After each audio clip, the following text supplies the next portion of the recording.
биздин программабыз иштеп атканда кандай бир ката кетсем эмне болот деген суроо жаралышы мүмкүн да. Мына жерден километр, метр деп атабыз. Абдан сонун туруп мен айтам да, сантиметр деген километрден канча сантиметр болот, ошону которуп берчи деп айттым. Аны келиңиздер мында кылабыз. Дебагинг. Могул жакка жетеби суроо? Могул жерге жетеби? Албетте силер жообун билесиңер болуш керек. Конверт дедик. Дегенде мына кадам менен бир кадам кылганда эле from unit тапты. Мына километрди алып чыкты. Эми ошо километрдин ичинен могу from unit dict дегендин ичинен бул эмне издеп атат? To unit деген сантиметр сымын издеп атат. Сымы барбы? Бу жерде жок да. Жок болгон үчүн key error деп урушуп атат. Мындай жок деп. Анан биз уланта берчи десек, кулап калды мына. Кулап калды да жеткен жок берге. Могул жерге жеткен жок. Берге келип токтойт элек да. Эми эмне кылабыз? Try аракет кылып көрчү дейбиз, Аракет кылып көрчү. Except кандай ката болушу мүмкүн?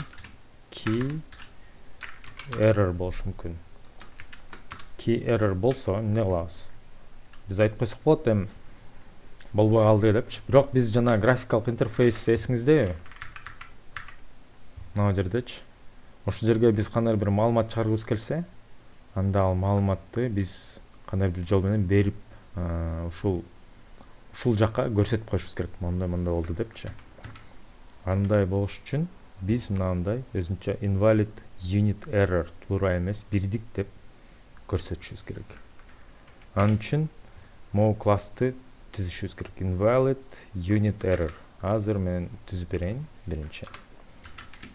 Класс invalid unit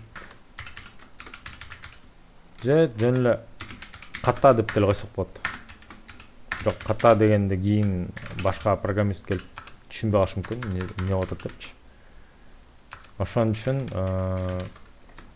invalid эмне эле? Unit error. Муну invalid unit error деген мен өзүм ойлоп таптым. Ойлобогула, муну Python'да бар деп. Мындай жок. Мунун ичинде эч нерсе албайт. Invalid келиңиз. Жерге key error деп деле ойлоп таап койсок болот. Invalid key error дегенди көтөр дейбиз. Raise ушуну көтөр. Анын ичинде жазуулары туура эмес бирдик деп койсок болот. Туура эмес бирдик болуп, анан ушундай ката кетет. Эми иштеткенде азыр баары сонун иштеп кетеби? Албетте жок, анткени могу дагы эле ырытылып атат да. Азыр аны азырынча мааниси жок болуп атат. Эмне үчүн биз мондай бир катанын ордуна экинчи катаны ырытып атабыз деп. Кийин алдыга жылганда дагы мааниси көрүнөт. Азырынча түшүнүксүз болушу мүмкүн. Могу жерге келдик. Туура эмес бирдик деди. Могу жерден ыргытты. Программабыз мына ура дегенге жеткен жок. Мына invalid key error деген чыкты мына жерден. Invalid key error ыргытылды. Туура эмес бирдик деп жазылды. Мына жерде айтылды, 22-чи сап депчи. Маякта болуп атат деп. Сиздер ошондо ката кетсе коркуп кетпегиле. Эң түпкүсүнө барабыз. Эмне ката кеткенин окуйбуз. Анан кичине өйдөрөк чыксак, кайсы сапта ката кеткенин, кайсы файлда, мына конвертер.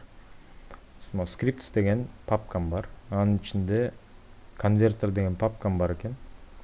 Анын ичинде conversion деген Python файлы бар экен, модуль. Муну модуль деп коюшат.